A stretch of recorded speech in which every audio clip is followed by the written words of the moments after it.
welcome back to another Petroglyphs in the Sky UFO show. I am your host, Jeff Woolwine, coming at you live from Arizona. How is everybody doing today? Glad that you are with us. We have a great show today. Going to talk about some of the petroglyph light and shadow markers out there on South Mountain in Phoenix, Arizona. It's pretty amazing on how these Hohokam Indians, the first people to settle and live in Phoenix, Arizona, actually was able to chisel out boulders and stones and rocks in such a way that during the equinox and the solstice, the changing of the seasons, cast a shadow on these rocks from them cutting, right, shaping and forming in such a way that during the certain specific times, the equinox, it casts a shadow to form amazing things like Indian profile faces. We're going to show you that tonight. Some maps. Yeah, a map, a light and shadow marker equinox to a map to a hill possibly located with gold inside. I don't know. It's interesting. We're going to go over that tonight. And we're also going to show this fantastic UFO video footage of this UFO flying over London. Now, I don't know if you guys have seen this yet or not, but it's pretty incredible. And I believe we also have a clip from the latest Navy. They filmed a UFO flying over the water there. I thought it was pretty interesting. Okay, great show for you tonight. Thank you guys for joining us. I'm Jeff Woolwine. Been studying the Phoenix Lights in Phoenix, Arizona for like a number of years, over 20 years now. Born and raised in Phoenix, Arizona. I've been seeing these things in the sky ever since I was a kid. Nothing new to me. I've been watching them over my head all my life. And in 2004, maybe go on a hunt, on a quest, because I kept seeing them everywhere I go, right? And we'll find out what the hell's going on in Phoenix, in your hometown. We see what other people are doing as far as, trying to make money off these lights, but you never saw anybody actually doing a thorough investigation on what these lights are. I mean, it's still, to some of these uneducated sky watchers, they still say, still unexplained phenomenon, Phoenix Lights. Well, I tell you what, ladies and gentlemen, I have totally explained these lights. I have documented these lights. I've seen them personally over the years. And, I discovered that the Hohokam Indians, they carved their UFO sightings on the rocks around Phoenix, Arizona, including the Phoenix Lights and other strange phenomenon flying around in Phoenix. And, according to, these rock arts and Native American, myths and folklores and legends and stuff like that, and also putting together some of these ancient scrolls that we read, some of these ancient texts, as far as the Sumerian and the Anunnaki and things like that. You know what? It's all the same.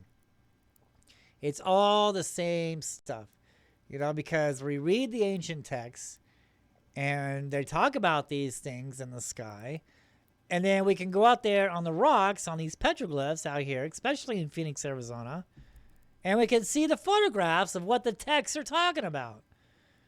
Not only that, but, we see these things for ourselves, for our own eyes, not computer-generated videos, not stars, not airplanes, not blinking man-made crafts, but living beings, living entities. I was the first one to bring this to the UFO community back in 2005 when I was doing the pilot for the UFO Hunter show on the History Channel, and then later did the episode on the History Channel in 2007.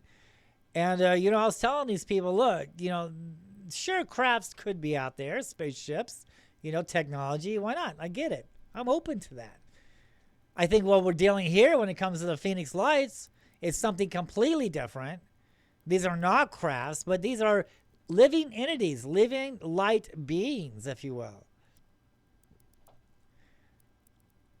I've seen these things up close. I've seen what they look like during the day, and I can tell you that this is not spaceships. This is not this is not technology, nuts and bolts crafts that we're dealing with out here. These are living entities, and that's exactly what these petroglyphs out here on the mountains of Phoenix, Arizona is showing, is talking about. They're talking about shape shifting, right? And that's exactly what these UFOs are doing. So we're going to go into that a little bit, you know, because I always do it in every show. I always ramble. It's always fun. All right, and we're going to show on how these, you know, light and shadow patterns, because it has everything to do with the sun.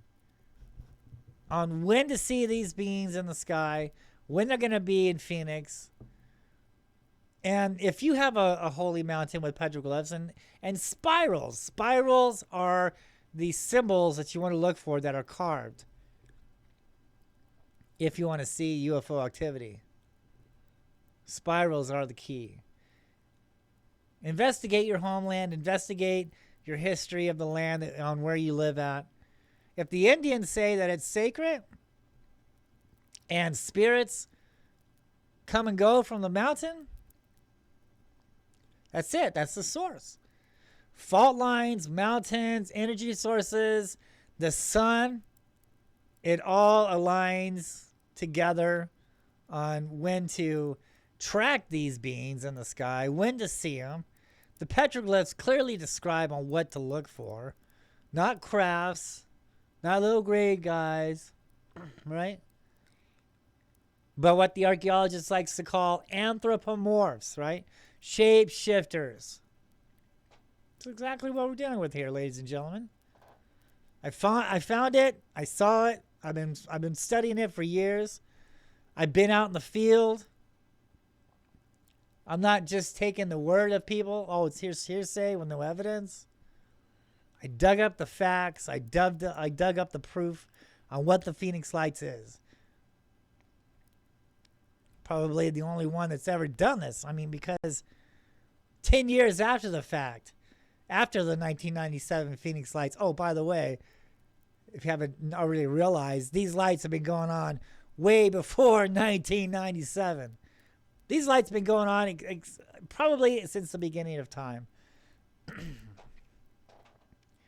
But in the city of Phoenix, I mean, it just now started getting noticed in 1997 when this hearsay reported craft, which can't be proven,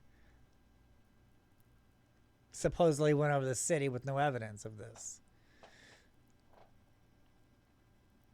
I think what these people are doing, in a way, is a kind of a good thing, because, I mean, they're keeping that information, not information, but they're keeping the story alive. They're keeping, how can I put this? I guess that's what it is. I mean, they're keeping the story alive, right? That something happened in 1997, and here's what to look for, because we have videos of this. We don't have no videos of spaceships or crafts going over the city reported at 8 miles an hour. I don't care what the 517 says. Oh, what? He's a politician, and we're really supposed to believe on what politicians say? I mean, first, when he was a governor, oh, well, you know, he's making a mockery out of things, right? Comes out on the stage with men dressed up as little aliens, right? And then later, when he's out of office, oh, I saw the lights, and I jumped in my car and I chased them down. But yet, I mean, it's like it's kind of fascinating. All these people say they saw something, but nobody can get a camera. But what really did happen, all these lights, that happened on the west side of the valley, far west of Phoenix, Arizona, next to South Mountain. That's what we can improve here. But other people's trying to manipulate on what happened for their own gain, trying to make money, trying to sell movie tickets, trying to sell books, completely about nothing, only about themselves. You know who I'm talking about. For their own gain. And it's, they're telling these people, I mean, now it's gotten way out of hand. You know, it's gotten way out of hand on what the truth really is behind the Phoenix Lights. And it's really upsetting because they're not looking at the evidence here. They're just taking the word, the hearsay word of someone who has no idea what the hell she is talking about. Okay, yeah, let's move on because those of you who know me, I like to ramble on this because it's just it's misleading information, okay, on what this person is trying to lead you to believe. And that's not what the Phoenix Lights is. That's not what the Phoenix Lights is about. The history of the Phoenix Lights is Phoenix, Arizona's history on itself, in its own right. Phoenix, Arizona has a lost history, the Hohokam Indians. The Petroglyphs, right? That's where the history is at when it comes to Phoenix, Arizona. We understand the petroglyphs. We look at the petroglyphs, the spirals, the living entities. The Phoenix Lights is a part of Phoenix, Arizona's history. Is a part of Arizona history. Is a part of our history. Not just Phoenix, everybody's. This is our history. This is the stuff that the history books aren't going to tell you. But yet the evidence is clearly out there. The evidence the evidence of giants, the evidence of the petroglyphs, ancient texts that these sky watchers and so-called UFO experts are totally overlooking. And when they do talk about this stuff, the only thing they understand is crafts and technology and spaceships. When you come at them at a new theory, a proven theory, they don't want to look at that. No, that light up there, that's a spaceship. He's producing energy, not there because of the energy. There's a little gray guy inside that. Not inner space, but outer space, right? Because they haven't done their homework. They're taking the word from other people, selling these books and things like that, and they haven't, really done any information into this field work. They've never been on the mountains. They've never studied the petroglyphs. They've never talked to the Native American Indians. They've never seen them for their own eyes. But yet they're selling these books and they're misleading people and they get on these cable shows just for money, just for fame. When the real information has been overlooked or covered up. And that's another thing that's going on in Phoenix, is this information that I've discovered has been covered up for 80 years. The first park ranger, Charles Holbrook, 1930s, right? I always talk about him because he's credible, dude. He's credible. His writings, look at my website. You can find my website on my YouTube channel. Make sure that you subscribe to my YouTube channel. It's called The Phoenix Lights, Petroglyphs in the Sky. Okay? It's all one word, Petroglyphs in the Sky, not broken up into three words. It's all one word, Petroglyphs in the Sky. Make sure that there is the Phoenix Lights in front of that. Not Petroglyphs in the Sky. That's an imposter. Do not subscribe to that guy. Subscribe to the Phoenix Lights, Petroglyphs in the Sky, and it's got a showing on my face wearing the cowboy hat. That's me. The other guy, he's an imposter. And so when you look at the history and things like this, it boggles the mind on how much evidence, has been overlooked. Like what I said, the first park ranger. Now, I dug up his information in the Phoenix Library a year after I was finding tombs out there. I was finding sacrificing altars on South Mountain. I'm watching these beings coming and going from this mountain in Phoenix, Arizona. And the archaeologist is just blowing smoke up people's butts. Not telling them what's really there. He doesn't talk about the altars. He doesn't talk about the tombs out there. He doesn't talk about the Mayans being here. He doesn't talk about the gold that's buried in Phoenix, Arizona on South Mountain. Not talking about none of that stuff. I had to dig up this stuff a year after the fact, after I found all this stuff, after I found the evidence, because I love archaeology. I've been an archaeologist way before I became a ufologist. So I can spot something man-made a mile away. I'm very good at what I do.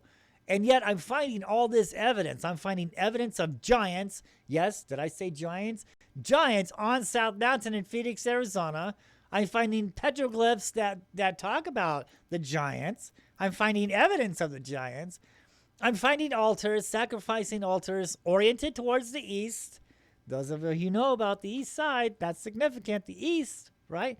Altars oriented towards the east, okay, to the rising sun, right? Tombs on South Mountain. All this crazy stuff. I'm out there on the mountain. I'm finding it. I'm photographing it. I'm bringing this evidence to you. And I'm like, dude, look at the evidence. Look at the proof here. Now, if I can find this, why can't anybody else? Why isn't anybody else seeing this, man? It's just there. You know, I mean, dude. So I'm going on radio shows. I'm going on TV, cable shows. I'm doing news reports. Oh, by the way, once I dug up the history of Phoenix, and I actually gave one of the news media my book, and that probably hurt my television appearances because I talk about the history of Phoenix, man. I'm showing the evidence of the tombs out there. I'm photographs, not hearsay. I'm not hearsaying there's tombs out there. I'm not hearsaying that there's altars out there. I'm not hearsaying that there's giants out there. Man, I'm showing proof, dude, in my book. Colored photographs, right? And I bring that book to a News Channel 15. And they're going to send it to the archaeologist, right? And he's just gonna, oh, no, that's not true. That's not correct. And they 86'd me. They're like, dude, you found what's going on. That's forbidden fruit. You can't do this anymore. You can't. We got to stop you. You did it, man. You found out what the Phoenix Lights is. You found out about the Mayans being there. You found out about the gold being there. You found out about the tombs being there. And we can have that because we've been trying to cover this up for 80 years. It's exactly what happened to me. That is exactly what happened to me. Okay? I took my stuff to the news. They took it to the archaeologist, and they shot it down. And ever since then, I got some best stuff of these Phoenix Lights. I got some best stuff of these UFOs, even today, But yet the news and things like that, they don't want to use me anymore. Because I've digging up something that has been covered up for the last 80 years. And not only did I go out there on the mountain and discover this evidence, but I also discovered the evidence that's been buried away in a folder in the Phoenix Public Library that talks about the stuff that I'm finding out there on South Mountain. That's when Charles Holberg, the first park ranger, comes into play. Why would a park ranger, right, talk about the gold, talk about the lost city of Cibola, lost city of gold, talk about how the Mayans were here, talk about how the Spanish conquistadors was in Phoenix, Arizona? Oh, by the way, I found evidence of that in my book. Talk about that here in a minute. But yeah, I did it, dude. I completely... And once you dug up something that has been covered up for 80 years, and you can prove it, then now it's time to, shut it all down. They don't want people to know that. So I'm so glad of my followers. I'm so glad of you guys watching the show to actually understand the truth and understand what I discovered, in my many, many, many, many, many years of research and hiking and sky watching in Phoenix, Arizona, and putting together, my first book. 15 years, boy. 15 long. My knees, dude. I've been all over that South Mountain, and my knees are like shot, dude. I can't. That mountain really took a beating on me, but it was all worth it. I love archaeologists. I love finding out the truth, and I love bringing this information to you. Okay, let's get into the announcements. Let's see. Okay, so I have been doing this. I have another um, another page, another chapter of my life that I've been doing for the like, I don't know, give or take a year or so. I'm a ghost hunter also. I like to go out there and investigate ghosts and paranormal things like that. So I got a channel out there. I got a YouTube channel called Haunted Encounter Adventures, and you can also find me on my Facebook page, Haunted Encounter Adventures. And me and my wife, we find stories. We dig up stories, of this, places that are haunted, and we go out there and we do a spirit box session, and I use my ghost detector to go out there and see if we can, capture any ghosts. And matter of fact, we just got done back from a haunted hotel in Florence, Arizona, and I'm currently working on the film now. I'm working on that episode, and it's gonna be great. And it takes me a little while to edit the films, but yeah, it's gonna be great. So I'm real excited for this episode. I'm sure you guys are gonna enjoy this episode of the haunted hotel that we went out there and checked it out. So make sure that you subscribe to my Haunted Encounter Adventures YouTube page, and make sure that you stop by my Facebook page and become a member, man, because all my haunted stuff, like I take a lot of photographs while I'm out there. And just because, I don't put it all in my videos. The rest of the photographs and stuff I stick on my ghost page of Facebook. So that's where you can see, behind the stuff and things like that. So yeah, Haunted Encounter Adventures. Check out my YouTube channel. Please subscribe to not only this channel, the Phoenix Lights Petroglyphs in the Sky, all one word, but also my Haunted Encounter Adventures page. So if you guys are into paranormal, hit that channel up. Okay, this is my book, The Phoenix Lights Petroglyphs in the Sky, Landscape for the Spirits, True Stories, Myths, Legends, and UFOs over Phoenix. And you can see right then and there, look, front cover. The Phoenix Lights, 1997. Oh my. The Hohokam Indians, they saw that exact same type of formation. Same formation in the sky, the Phoenix Lights, and they carved that formation on the rocks on South Mountain. It's a prehistoric photograph. So yeah, this book goes into the lost history of Phoenix, Arizona. And it explains, you got to read between the lines here. It explains on what the Phoenix Lights is. It's not a regular UFO book, but it goes into the history of Phoenix. And it explains on how to understand these petroglyphs. We're going to talk a little bit about that tonight. And it shows how the tombs were there. And it shows pretty much it's the history of Phoenix, Arizona. Yeah, it's all colored photographs, right? It's not hearsay. It's not just a bunch of words, right? Because you get a UFO book and it's just a bunch of words and there's no proof. And words are hearsay, okay? This is evidence. I bring you photographic evidence of the things that are on South Mountain that can still be found today. The history of Phoenix, Arizona, okay? And this comes from the first park ranger, Charles Holbrook. And like I said before, Holbrook knew about the gold tombs on South Mountain. Knew he was there to protect the tombs. Talks about the gold that's buried there. Talks about the sacrifice to the spirits of the earth and sky.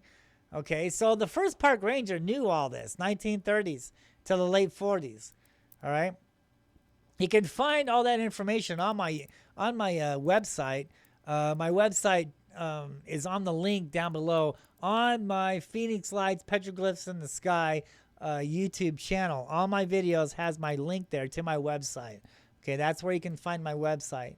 And there it shows the Charles Holbrook writings.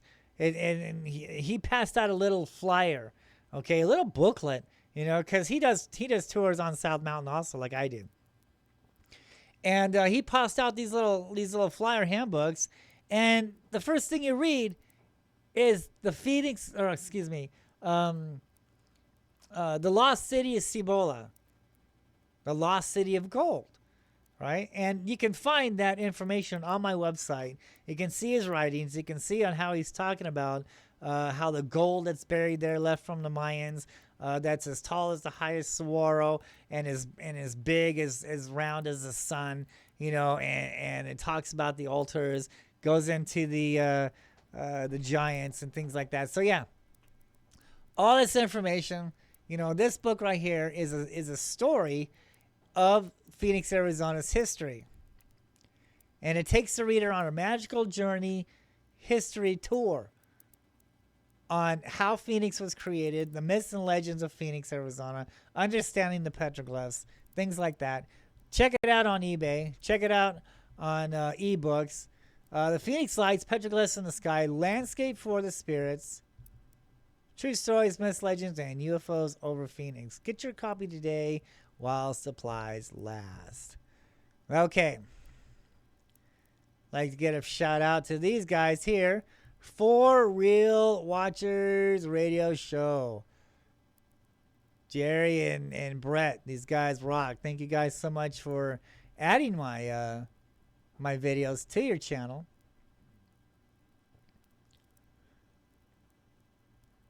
You guys are great. Go out there and subscribe to them. Tell them Jeff sent you. Say hi to them. They're great guys.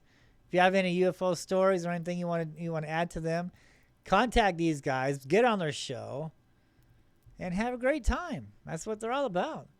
Thanks, guys. Thanks, guys, for supporting me. You guys rock. Alrighty then. Okay, what else do we got in mind here? What else do we got going on over here? Vulture City Paracon 2. Yes, people, the Vulture City Paracon Part 2 is back. And I'll be out there with Jane Marie Yates, and this is the first time ever. I was there last year, not last year, but the year before, right, on Paracon 1.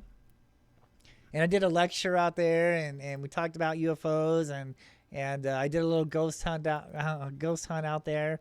And but this year is going to be the first time ever UFO sky watching out there. I'll be out there, and everybody is going to be out there, and we're going to be looking for UFOs. We're going to do a ghost hunt out there, and we're going to be hunting for UFOs. And make sure you get your tickets early, because they're going to go quick. Now, this is happening in October. Okay, October 8th, 9th, and 10th in 2001. Excuse me, 2001. In 2021. Woo, boy, that was a long time ago, wasn't it? Oh, my God. Yeah, 2021, right? This year, folks, get your tickets today, because they're going to go fast. Vulture City Paracon Part 2. And bring your books. I'll be doing a book signing out there. And we're going to be talking about UFOs. Come over and say hi to me. Love to meet you guys. Let's talk about UFOs. Let's do some sky watching. Come out there and meet Jay and Marie Yates. They're great people. And do a ghost hunt with them.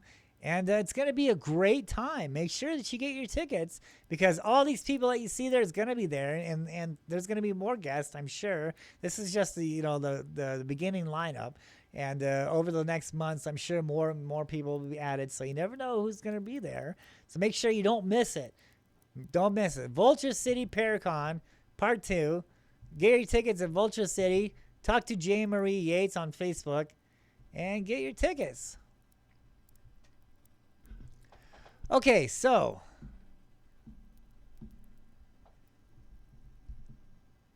Brett sent me this petroglyph, and we're going to talk about this petroglyph here. And he said his friend of his took this in Mesa Verde Park. In Mesa Verde. So we're going to look at these petroglyphs. And first thing you want to look at, okay, so when you look at the art, you're supposed to look at the whole landscape, because the artist is putting the landscape in with the art. So here, look at this crack. Look at the bottom there. The bottom where, see all the petroglyphs are up above that crack, and then there's no petroglyphs below that. You see that? So everything is coming out of this. Everything is coming out of this this rock. Excuse me for 1 second.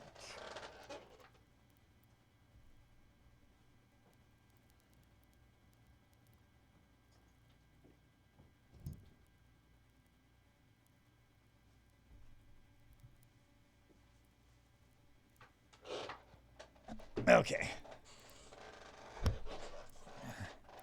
Okay, so let's look at the guys. Let's look at the man with their hands up in the air. Okay, so they're in the appeasement pose. All right, so they're all looking up, just like what we do, right? When we see UFOs, you know, sometimes we're like, oh, right? You can see my, oh, right? So they're like in the appeasement pose. They're like in the worship pose, I guess, if you will. All right, they're looking up at these beings, okay?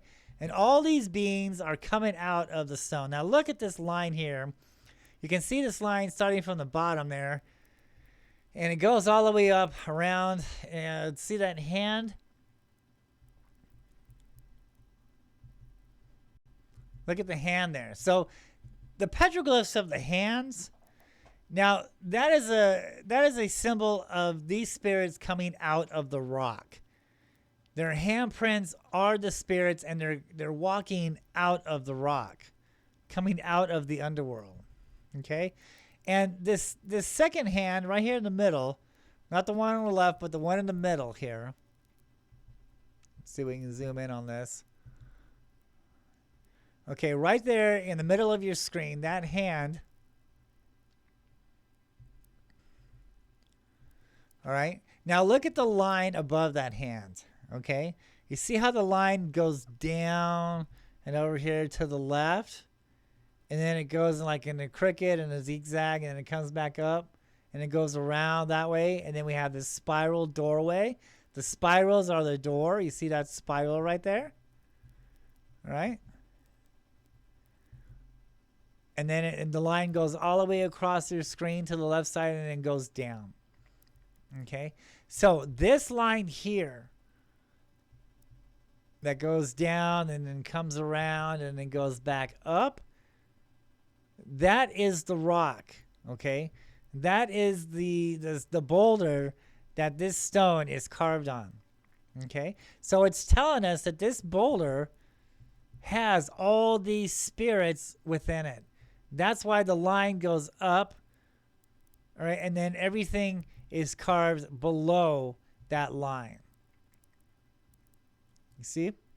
So this line here, the line that goes all the way across your screen, all the way to the bottom left, does a zigzag, comes up, and then attaches.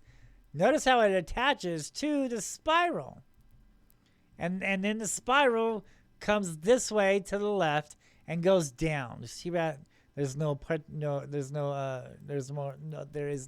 more photographs of this. But yeah, this all the way goes down, and I'm sure that this line ends with this crack on the bottom. This big crack on the bottom. This crack is the emergence point, is the doorway. So the artist is telling us that this stone boulder on which it's carved on is concealing, not concealing, but is telling us that all these spirits, these orbs and these guys looking up and the hands coming out, they're all inside this stone. We have the flying serpent. Look at the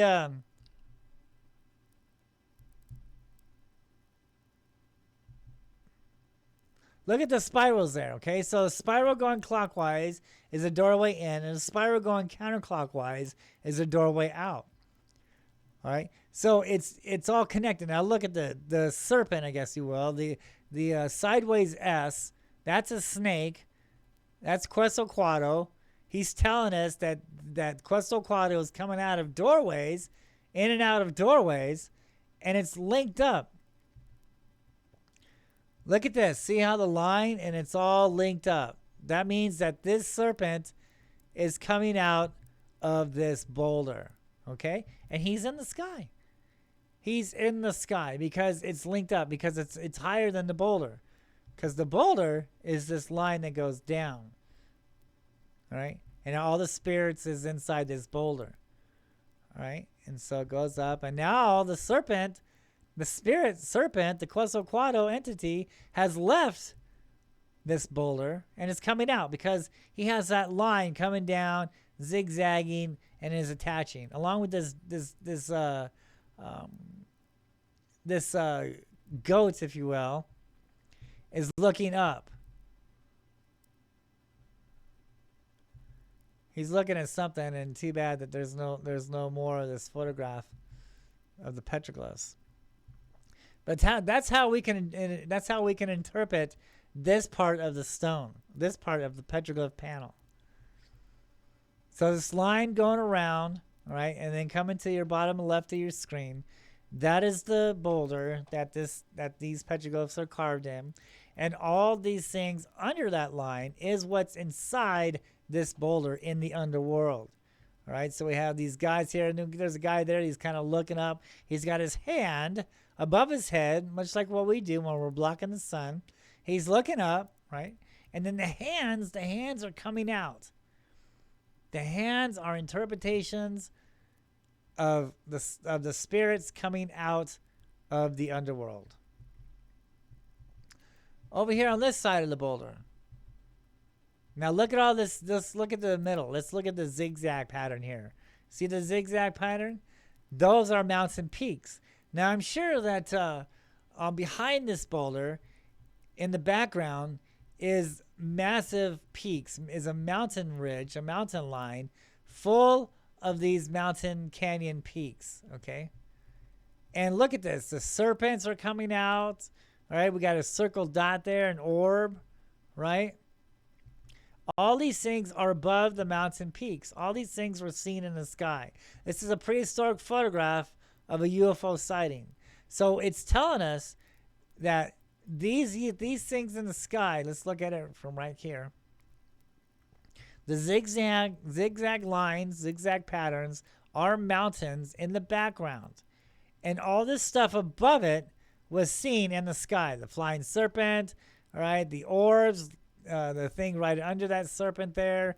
There's a circle with a dot there, okay? And then all these things on the bottom, that's what's inside the mountains. Without a pointer to actually point out, I'm going to have to work on that, see if I can get one going on in this show. It's kind of hard to pinpoint. I'm doing the best I can just to explain on how to understand this. But so the peaks, the mountain peaks, are the mountains in the background of this boulder. Because this boulder is facing the background or is facing the mountain ridge, the mountain sides. And it's telling us that all these mountain peaks, there's UFOs that were seen up there. And these things came up out of mountains. That's what the hands are for. They're walking up out of the stone. They're coming up out of the stone. They're coming up from this crack. Because the crack is the doorways, is the emergence point to the underworld.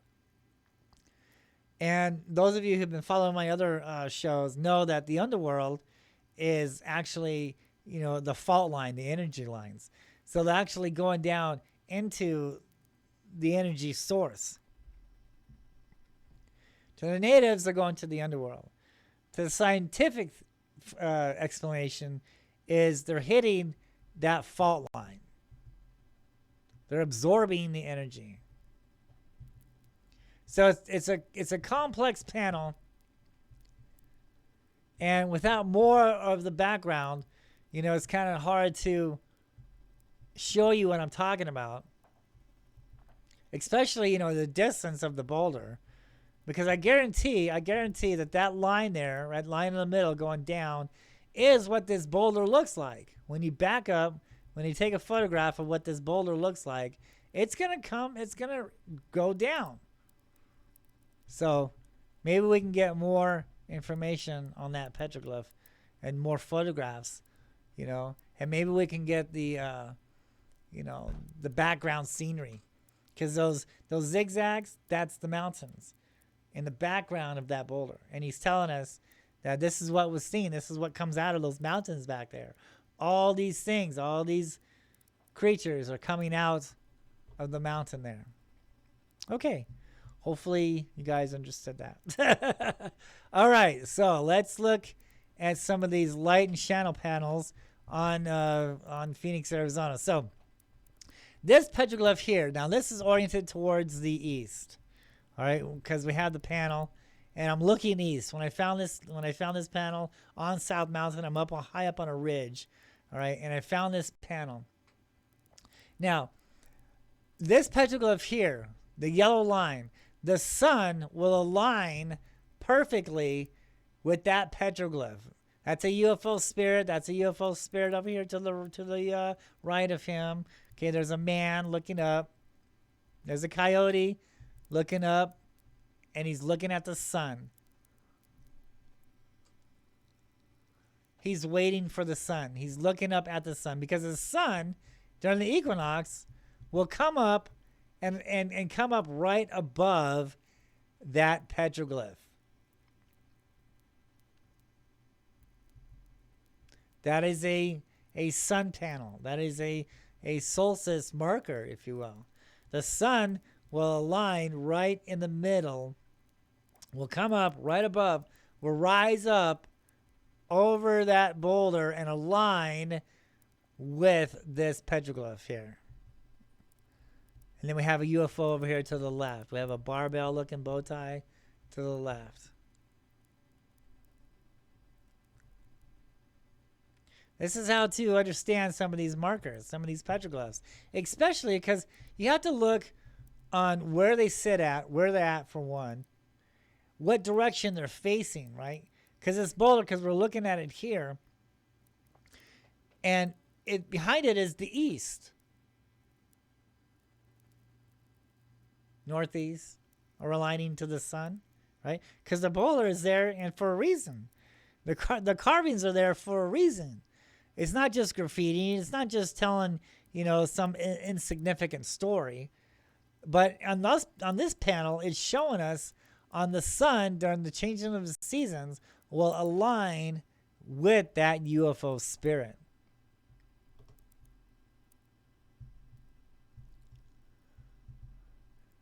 Okay, so this is Hole in the Rock. Hole in the Rock Mountain in Phoenix, Arizona. Now, this is interesting too. In my book, I describe on how this is not a natural mountain. This, is, I'm not going to say a man-made mountain, because I don't think men did this, but I do have. When I look at this, when I look at all of it on what's going on here, and I see the size of it, and I see the way it was made, right? And I don't think man made it, but I think giants. I'm going to go out on a limb here. I have no proof of this, besides the giants carved on South Mountain, besides the giants that I'm finding of structures on how the giants are picking up these huge, massive boulders on South Mountain and making walls with them, and concealing tombs with them, these huge slabs of stone, And I think my next show, I'm going to talk about another slab of stone that are teeter-tottering, right, on one another. And it's been teeter-tottering like that for years. I was going to talk about it this time around, but, I don't want the show to be like 2-3 hours long. So I'll save that for next time. So tune in for that show, because that's going to be a new one. We're going to talk about light and shadows again, but this is the first part. All right. This one is Camelback Mountain, and I'm telling you, this is not natural. When you go up there on that mountain and you feel the texture and you just examine it, dude, that is not a regular mountain. That's not dirt. Okay, that's just weird. All right, this has been put together. It's like clay or something. I don't know, but this has been put together. This is not natural. All right. some in higher intelligence or a higher being constructed this mountain. And my point is, they call it hole in the rock because there's a hole there. See that hole? See that big cave? Now it's not just there just to look pretty. It is there. When you go up on the mountain and you look through the hole, okay, we're looking towards the northeast, whatever, to the area where the sun will arise in the equinox, in the solstice time periods. All right, so we're looking through the hole. I'm up on the mountain now, and I'm looking on where the sun will rise in that direction. Okay, so this hole is put there. It's not natural. It's been cut out, and it's facing that way for a reason. And it's overlooking the four peaks. It's faced towards the four Pink Mountains in Arizona. You can barely see the four Peak Mountains when you're up there looking through that hole. Now the sun will come up right in the middle of the four peaks during the equinox, during the solstice. The sun will come up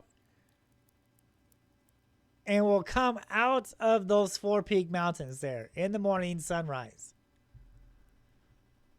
And that hole there is looking towards those mountains. And when the sun finally reaches this area and starts casting shadows, it will cast sunlight in that hole. Here's the thing. Here's the secret. That's what it's all about. It's a secret. When the sun comes up and it casts that light and it's projecting that light on the ground, right? That light moves across the ground because the sun's moving, right? And at 12 o'clock, well, probably 1 o'clock now, it will stop at a sacred place in the ground. It will stop at I'm going to go out on a limb. I don't have any proof of this. This is my theory, okay? But all the evidence is telling me that the light will move across the ground, and precisely about 1 o'clock, when the sun is directly overhead, I mean, because it used to be 12, but I think things have been changing over the years, so it used to be 12. I think about 12:30, 1 o'clock, because that's when the other lighting panels come alive at that time, between 12:30 and 1 o'clock. That's when things, start to show. The sun is directly overhead. Cast that light through that hole onto the ground, and that right there is telling me something's buried there. Now, this is interesting, too, because right next to that man-made mountain or giant-made mountain is a military base. And they fenced off that whole area, right? And it comes up right, that military gate, the barbed wire fence comes right up next to Hole in the Rock, pretty much, right there. And I believe that there is some kind of structure in the ground, underground, and that the military has taken over and is using that chamber because they got it all blocked off, dude. There's no reason for it. It's all desert, except for the beginning of the military base. You see some Hummers and some other military equipment there. But my point is, the area that's all fenced off, it's desert. It's mountains. It's cactuses. There's no reason. There's nothing there. It's not an airport. It's not bunkers. It's just suspicious. Why would they mark off that whole ground in front of a light and shadow panel, a light marker, not shadow, but a light marker a mountain can, in my theory, in the way I look at this, you know, they put it in front of a giant mountain, which just happens to be a hole cut for the rising sun. The sun will line up between the four peaks. The sun will move across the sky. When it hits that hole up there, it will cause a light to beam on the ground. And in a certain time of the day, the sun will position the light, on the secret spot. And there just so happens to be a military base on the area of where this light will end up at. You get it? You see where I'm going with this, right? So that doesn't make sense. That doesn't make sense. The military base roping off that area, when they're not using it, it's just desert. That does not make sense. What makes sense to me is because the light is hitting that area, and investigators like me, archaeologists like me, will understand the sun, will understand the light, will understand the position of the hole, will understand that the mountain is not, natural, that it's been made, and the hole, there's a big chunk of where that hole was cut out at. It's still laying on the ground there. You can see it in my book. I talk about this in my book. You can still see a big chunk of where they cut out that hole. It's still on the ground. They didn't move it. They just left it there. The sun, the light, the military base.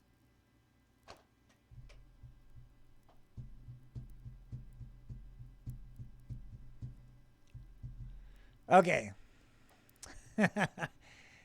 Check it out. That's in my book. I talk about that in my book. You can see more evidence of what I'm talking about there in my book. Phoenix Lights, Landscape for the Spirits, True Stories, Myths, Legends, and UFOs. Find it on eBay. Okay, now this is one of my favorite light and shadow panels. Okay, so this is, again, oriented towards the east, toward the morning sunrise. All right. Now this panel is carved. Like I said, it's when you look at it, you're looking east. Let's put it that way. You're looking east, okay? And then we have, it doesn't look like much, does it? Just by itself, it doesn't look like anything. It just looks like, oh, there's an arrow. There's like some kind of dot, with light, with lines coming out of it. There's a guy over here, I mean, it just doesn't, why, dude? There's lines coming through it, right? It doesn't look like anything, does it? And so you're really puzzled on why that's there. Again, you're looking east. You're looking to the morning sunrise. And this is just a little bit high off of South Mountain. It's not that high off. Baseline Road. And, I want to say like 16th Street and Baseline. I could be wrong. I haven't been out there in years. But it's right off the road there. There's houses there, and, when you just climb up a little bit, high on the hill, it's right there. And it doesn't look like anything. It just looks like...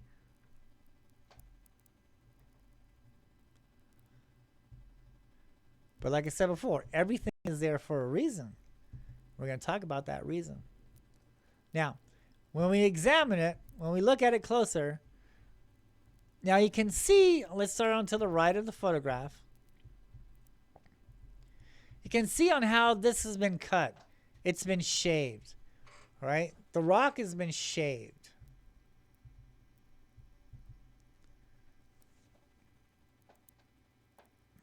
It still doesn't look like anything, huh? It just looks like nothing, right? And you wouldn't know that it was something there unless you're there during the equinox, unless you're there watching the morning sunrise. But it doesn't look like anything. We see the man. He's got a staff, and it looks like he's dipping it into the rock. We've got a man, and he's got a staff. We have an arrow, and then we have the sun. That is the sun. Okay.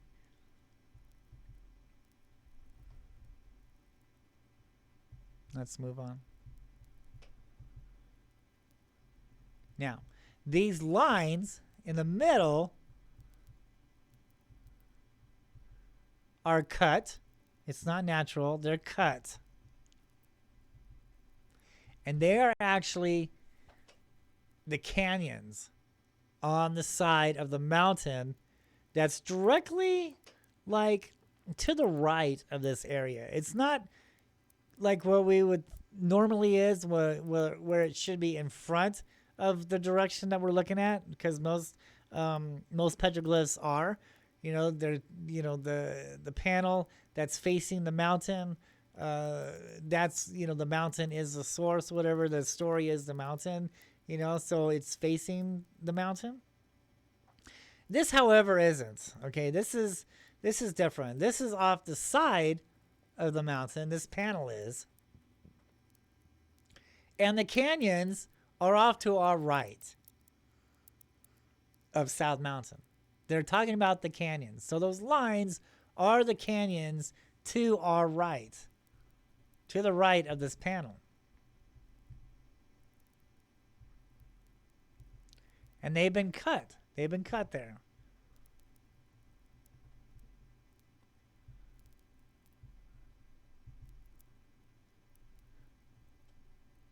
Okay, so here we go. In the beginning, September 22nd, 2005. I think I went ahead of myself here. Let me make sure. Okay, so we can now see at almost 12 o'clock, we can see the light now, and the guy is dipping his staff into the light. And now we have an Indian profile face. We have the nose, we have the lips, and we have the headdress. I think in this next photograph, I show this. There's the profile face, and there's the headdress. I go into more detail into my book on how the canyon walls and everything else. That's more in my book. Because of time, I'm just kind of showing you the light and shadows here. So isn't that something? Because, at the beginning, when we saw the shaved, that circle, and it didn't look like anything. It just looked like, didn't even really look like it, to the untrained eye, it doesn't look like that it's been cut or shaved at all. And then until, September 22nd, when the sun gets in the right position in the sky around 12 o'clock, it then becomes alive, and then we can see the face, and we can see the headdress, and the man is now sticking his staff into the light. The light is coming off of the headdress, so the guy is getting ready to float in the light. He's stepping into the light, into the sunlight. Here's a good picture. The man is now putting his staff in with the light.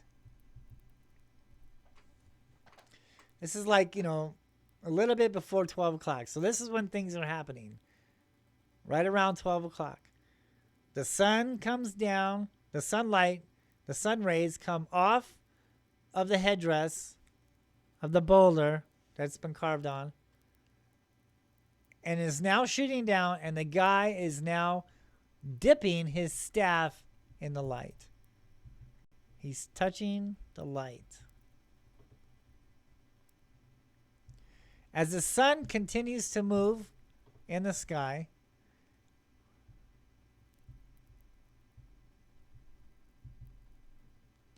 we can get a better look on what's happening here. We can see the shadow face. We can see the headdress. Now the man is entering the light. He's got his foot. His leg is now entering the light. He's stepping into the light, while the Indian face is looking on. Headdress, shadow face. And then now you can see over here on the left, we can now see that the light is now starting to form there. There's a light starting to form on the left.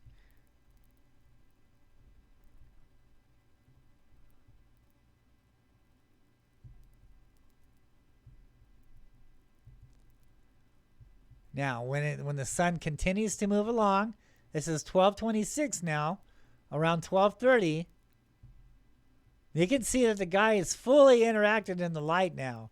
He's floating in the light. You can see the headdress to the right. You can see the shadow. You can see the Indian's eye. You can see his nose. You can see the feathers. Talking about the right of the picture here. Right of the picture. Now we're moving to the left. The man is floating in the light. And then now, from the sunlight, because there's the canyons, all right, now there's a hill. There's a hill right there. This arrow now is piercing this hill that's just to the right of this panel.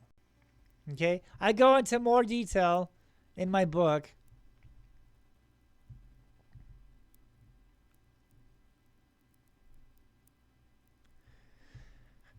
And you can see the sun, right? That's the sun. And it's piercing this hill. It's telling us that there is something buried in that hill. In my book, I go into more detail. I show you what the hill is. But yeah, that's a secret. And this map, secret map, is only viewable, during September.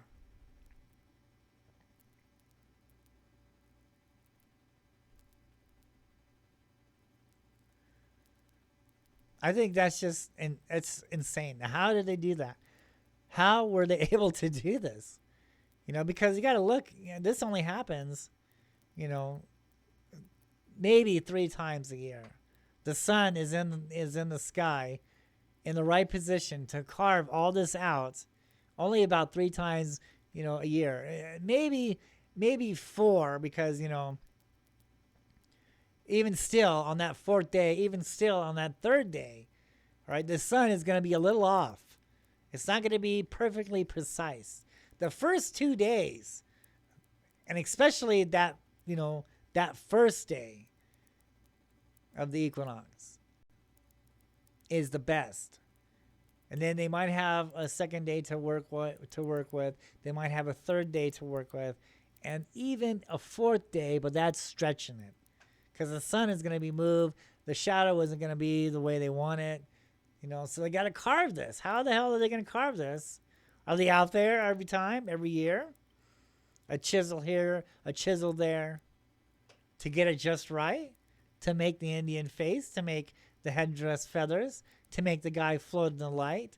To make the sun position itself aligned like a hill?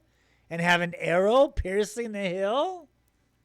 I mean, this is just crazy. This is intelligence here. The archaeologist wants us to believe that these people weren't very smart. They were. They were totally intelligent. They were probably smarter than us. I mean, even I don't know how they did that. I don't even know if we could even do that in today's, technology. I mean, we could probably cheat and put, a massive light. We would have to work at nighttime, okay? And here's how we would cheat if we were going to do it. We would have to get a huge spotlight and position it above that boulder and have it, totally lit up in order to cast shadows, in order for us to carve here, to carve there, to make sure it's all going to line up. That's the other way to cheat. Did the Holcombs cheat? Did they put a huge light, about 20 feet up in the air to cast its rays down on the ground to hit this boulder just right? So we can carve it all out. So it would make this type of image? That's crazy. That is just crazy. That is something. That is neat.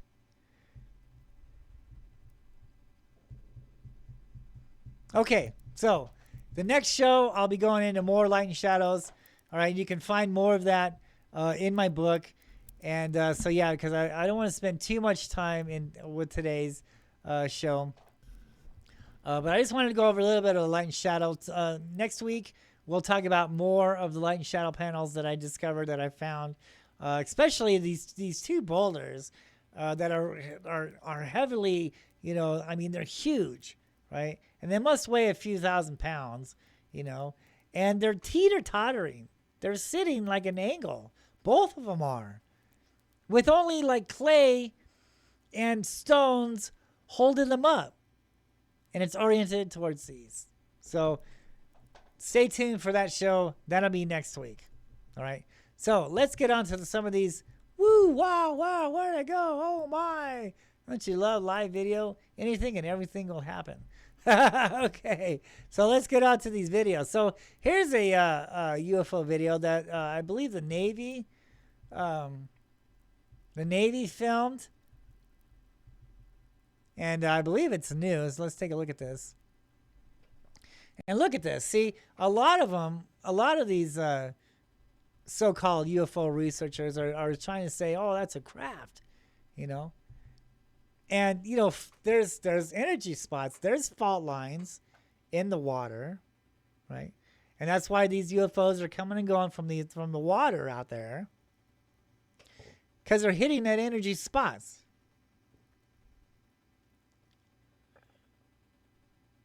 And when you notice it doesn't make a splash. It just absorbs itself into the water. It doesn't splash. Why? Because it's not solid. Okay? It's not a craft. It's not going to make a splash when it goes in the water. It's going to absorb itself. It's just going to, just go in the water. See that? It wasn't a splash. It just absorbed itself into the water. Let's watch this again. Let's make it loud. Let's make it bigger.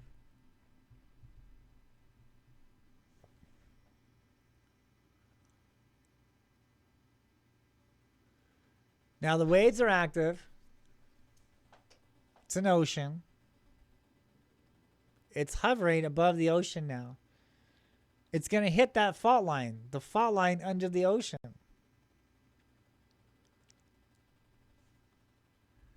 You can see on how the waves are moving. Let's examine this here. Let's watch it closely.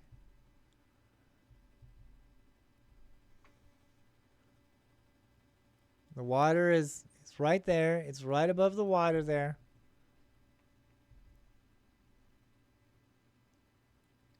See, it did not make a splash. It just absorbed itself into the ocean. So, any rational person would look at that and say, look, it just went into the water and it didn't splash.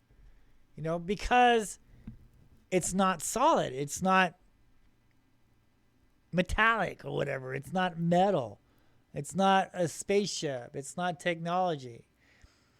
It's a higher being. It's some kind of creature, if you will. All right? Now, these dots, we see on petroglyphs, that's just the beginning, because those dots, they anthropomorph. They shapeshift into, animals and people. I've talked about this before in my past shows. I show the petroglyphs, and especially when it comes to these petroglyphs that are considered lizard men. All right? So these lizard men, all right, have these dots in the belly. I always talk about that. Have these dots in the belly. And those dots are representing this orb that we see here. Okay? So eventually, this is just the first step. All right? The next step is they're going to grow. They're going to change. They're going to shape shift. All right? They're going to grow arms. They're going to grow legs. They're going to look like they're growing arms and legs. It's just they're sprouting out, right? And then, they has this tail, and that's when a lot of these people talk about the lizard men on the carvings, because they see the arms, they see the legs, they see the belly, and they see the tail. But in fact, that's not really a tail. And I talk about that in my past shows. So yeah. Incredible, incredible footage. And, so everyone is talking about, yeah, they're going to do disclosure pretty soon, because everybody is seeing them, right? So everybody's seeing them. The military's getting them now all the time. They always were. I mean, the Foo Fighters back in World War II. Everyone's seeing them. Everyone's reporting them. And at first, it was like, no, UFOs aren't real. And then they're going to say, yeah, they're real. We did a Blue Book, Project Blue Book. We made this organization. And then they shut that down.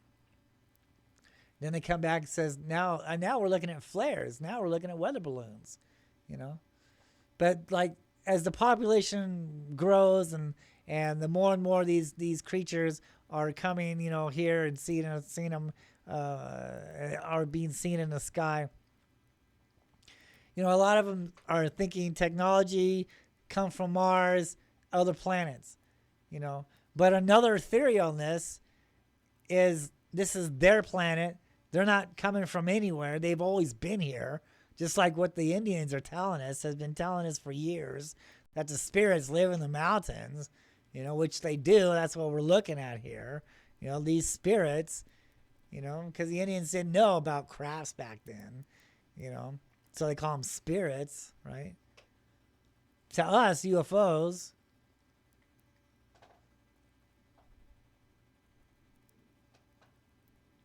And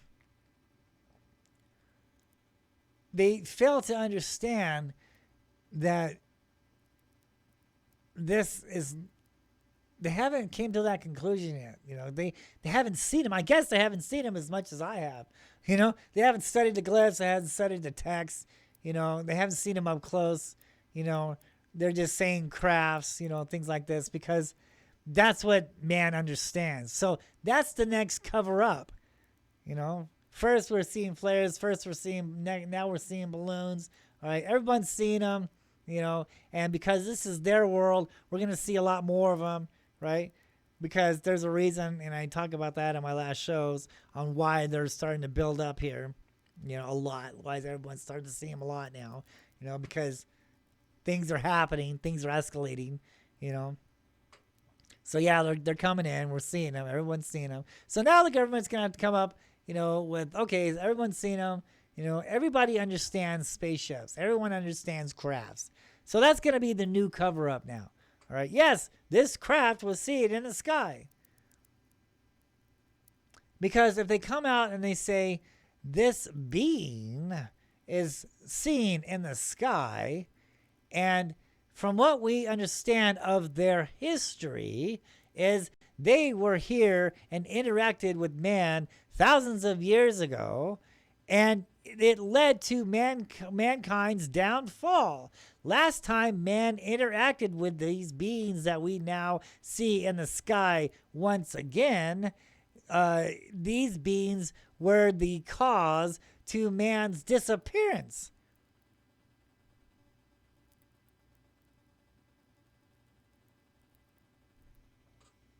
If they come out and tell you that, people are going to shit. Sorry. People are going to freak out. They're going to start understanding, well, wait, because so many of them, so many people, these things are here to help us. No, man, these things are here for us to worship them one more time like it was in the beginning. Look at the history of these things. Look what happened to the Hohokam Indians in Phoenix, Arizona, when they saw the lights, the Phoenix lights. When they interacted with these Phoenix lights, this went on for 1,000 years. They sacrificed people, children, prisoners to these lights in the sky. And then all of a sudden, this mighty race of people disappeared off the face of the earth with no explanation on where they went. The petroglyphs talk about these beings coming down, picking these people up and taking them off into the sky. The oral traditions from the Native Americans passed on from generation to generation talk about this. This is what happened to their ancestors. Their ancestors were taken away by the lights, by the spirits. This is taboo stuff now. We're not supposed to know about these things. We're not supposed to know about the past. That's why the government has been covering up this information all these years, because the real history on these UFOs is they're here not to help us. Oh, and another thing, that would prove that God is real, that there's a supreme being, and this is his angels that has been thrown to earth, if you will. From there brought forth giants, right? Look at it. It all makes sense. It all comes together. Look at the text. Look at the glyphs. Look what we're seeing today. Look at the history, especially the Hohokam Indians. This explains on why this mighty race of beings, or this mighty race of people, disappeared at the same time other Indians around the world, other tribal men around the world disappeared. They were masters of their land for 1,000 years, and all of a sudden they just disappeared. That makes no sense, dude. With no evidence on where they went.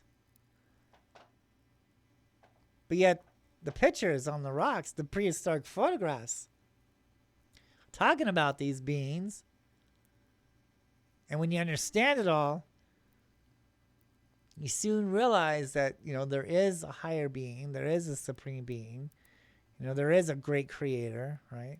It's not evolution, it's creation. Everything is created. And that these things are real, they're here. Don't go saying angels, right? Don't go saying Nephilim, right? But I'm sorry, that's what it's all pointing to. That's where the evidence is pointing at. Okay. Now, woo, here we go again, flying around the screen. Okay, now let's look at this UFO flying over London so we can end the show. Let's look at this thing. This thing is pretty incredible. Let's get a good look at this thing here. And so many of you are saying, oh, that's a craft, that's a spaceship.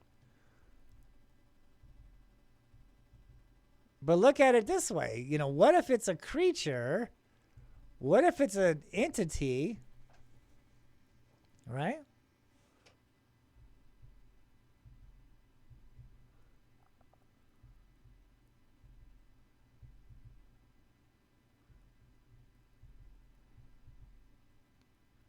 Isn't that neat? For a cell phone, that's pretty good. That's pretty good video. I mean, even still, if you would have used a video camera, you could have got right up on that. That's why I say always use video cameras, because cell phones sometimes never do it justice, right? You just want to use a video camera because it has better zoom, things like that. But here you can clearly see this object moving across the sky. All right. It's not making any noise. It's not making, any contrails, and it's not blinking like an airplane, things like that. Let's watch this again. And it's going over London. This is the beginning. Oh, let's do the beginning of the video again. Let's pause it. Boop. Oh, look at that. Perfect. Now zoom in on this bitch. Look at that. Is that something or what? That is neat. This is not a craft, ladies and gentlemen. This is a supernatural being. This is a creature. This is what's flying around in our skies.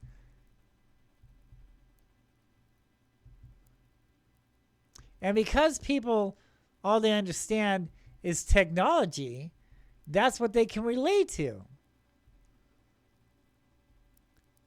That's what they understand. They understand spaceships.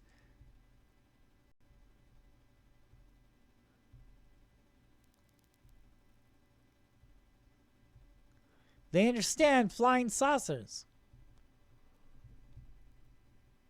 So that is what the government's going to tell people now, that they're crafts. And they're going to mislead the public again and not tell them, look, it's not a spaceship, it's not a craft. It's another life form, right? And they're not here to help us. They're here to conquer us. They want us to worship them again. When the world changes, when mankind needs these beings once again, because that seems to be the history of these things, every time man needs these beings to survive, that's what the Holcomb tale talks about. That's what Charles Holbrook writes, who learned this from the Indians. When the Indians got here in Arizona and Phoenix, they didn't know how to live. So these beings came down from the sky, came up from the sand world. And because the Indians didn't understand this, what they were looking at, they understood these things as gods, as spirits. And they were afraid of them, and rightly they should be. And they worshiped these things. And in return, they taught men the secret ways, the secret knowledge. Maybe that's how they were able to do these light and shadow panels, right? Because they were that smart, because they were taught by these creatures, not from extraterrestrials, but from interterrestrials. Interterrestrials, ladies and gentlemen, not extraterrestrials. They live under the earth. It's not some hollow earth that I'm talking about. It's called energy and fault lines, and the sun aligning with these fault lines to open up these fusion type doorways to attract these beings to these energy spots on certain places around the world on the changing of the seasons. That's what they've been doing for all these, for last, 3,000 years, I guess, until mankind needs them once again. So, even if they come down, and land on the White House lawn and says, we're here, we still got to do our bit. We still got to go to work. We still have a life to go, right? But if there's no food and there's no water and the air is all polluted and 2/3 of human beings are gone, and they look up and they see a phoenix light, and this phoenix light comes down and he anthropomorphs. He shapeshifts into a man, or into the likeness of a man, or a serpent. Quetzalcoatl, the feathered serpent, comes down. He says, I have returned. I can do all these miracles for you. I am the one that you've been waiting for all these years. Worship me.